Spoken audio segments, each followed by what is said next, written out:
네, 지금 이 뉴스입니다. 자, 이 장면 아마 많은 분들 기억하실 겁니다. 정확히 한 달 전이었죠. 김해공항에서 발생했던 에어부산 여객기 화재 사고 당시의 장면인데 이 기체 윗부분을 모두 태워버린 아주 큰 화재였음에도 불구하고 다행히 승객들이 모두 대피해서 인명피해는 발생하지 않았죠. 기내 선반 위에 있던 배터리 폭발이 화재의 원인으로 지목됨에 따라서 기내 반입 배터리에 대한 기준을 강화해야 한다라는 목소리가 높았는데요. 내일부터 비행기 타시는 분들 꼭 참고하셔야겠습니다. 자, 일단 배터리의 용량을 꼭 확인해 봐야 하는데요. 100와트시 이하의 배터리는 최대 5개까지, 그리고 100에서 160와트시 배터리는 승인하에 2개까지 반입이 가능하고 또 160와트시를 초과하는 배터리 기내에 아예 반입할 수가 없습니다.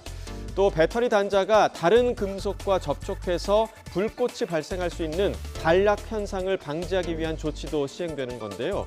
절연 테이프를 붙이거나 배터리를 아예 봉투 안에 넣어놓는 것이 좋은데 이 항공사 체크인 카운터와 기내에 이 단락 방지용 비닐 봉투도 비치할 예정입니다. 자, 그리고 이 점이 가장 중요한데요. 이 부분은 들어보겠습니다.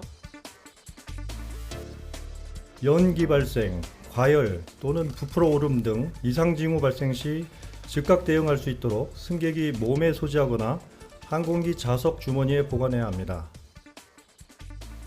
네, 그러니까 기내 선반이 아니라 직접 승객이 보관해야 한다라는 이야기겠죠. 그리고 기내 직접 충전도 금지됩니다. 자, 이처럼 보조 배터리와 전자담배와 관련해서 바뀐 규정 꼭 기억하셔서 안전한 비행하시길 바랍니다. 기내 보조 배터리 안전관리 방안의 핵심은 대상은 확대하고 절차는 강화했다는 점입니다.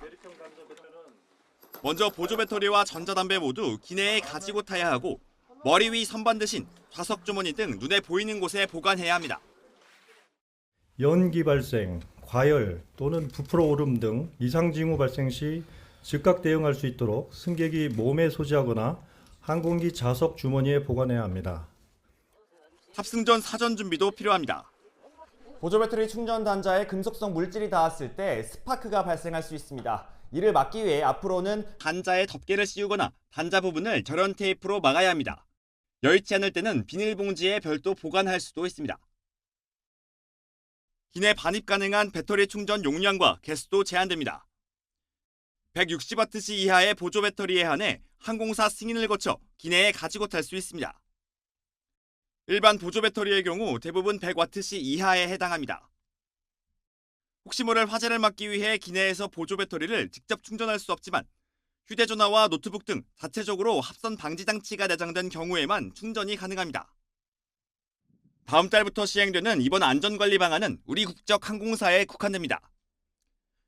정부는 보조 배터리와 에어부산 여객기 화재의 연관성이 확인되면 국제 민간 항공기구 등에 요청해 외항사까지 안전관리 대상을 확대해 나갈 방침입니다. YTN 박견입니다. 지난달 28일 발생한 에어부산 여객기 화재 이후 에어부산을 비롯해 대한항공 등 국내 항공사들이 기내에서의 보조 배터리 등 소형 전자기기에 대한 관리 강화에 나섰습니다.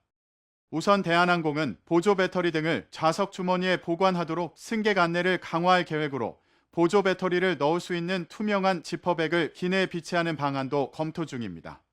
아시아나항공은 보조 배터리를 기내 선반에 보관해서는 안 된다고 승객들에게 안내하고 있고 기내에서 하던 관련 안내 방송은 1회에서 3회로 늘렸습니다. 제주항공 등 다른 저비용 항공사, LCC들도 기내 선반 보관을 금하는 안내 방송을 추가했습니다.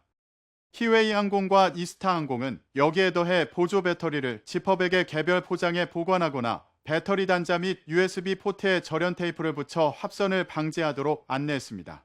앞서 에어부산은 오는 7일부터 탑승 전 기내 수화물에 리튬이온 배터리 등 화재 위험 물체는 빼도록 하는 등 기내 화재 위험 최소화 대책을 내놨습니다.